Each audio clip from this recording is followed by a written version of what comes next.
many times have you been trying to take time out to hang out with God and you keep thinking, I got to cut the grass. I got to change the oil. I got like 5 things I got to call, I got to do. Am I talking to anybody today, right? Come on. Be still, you sloth.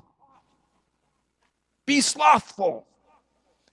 Or lean against that overactive mind. Tell it to shut up. Because I am actually doing something productive. You see, this is the voices we hear. That's so not productive. And God's saying, oh, you're scratching around, scraping around, thinking you're churning out all kinds of productive stuff.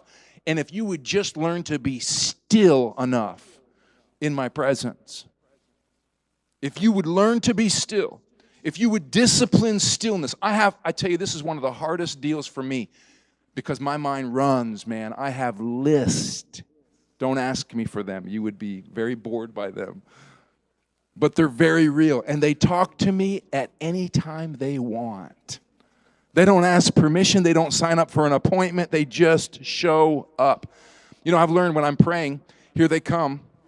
You know, it's a powerful portion of Scripture where in one of the Gospels, Jesus, when he goes into the temple and he overturns the tables of the money changers, and he's all upset with them, and he says, you know, it's written, my Father's house shall be a house of prayer, but you've made it a den of thieves. And in one of the Gospels, I'd have to look it up for you. I think it's Mark's Gospel. But in one of the Gospels, it says, and Jesus forbade them who were carrying vessels through the temple. It's just this random thought out of nowhere. At least it seems random to me. Right in the context of him saying this is a house of prayer.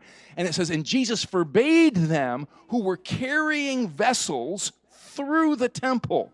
As if to say, I don't want to have to walk all the way around the outside of the temple with this thing. I know a door right through the middle of it. I'm just going to walk through the temple I'm going to take a shortcut to get through the temple. And carrying stuff through. And it says, in the context of my Father's house shall be a house of prayer. So here's what I've learned to do. When I'm praying and thoughts come walking through my house of prayer, I forbid them. Now, if you don't, they'll keep walking. So what I'll do a lot of times, I'll keep a notepad in front of me, and here comes a thought. I write it down. I push it aside. I get out of here. I'll deal with you later.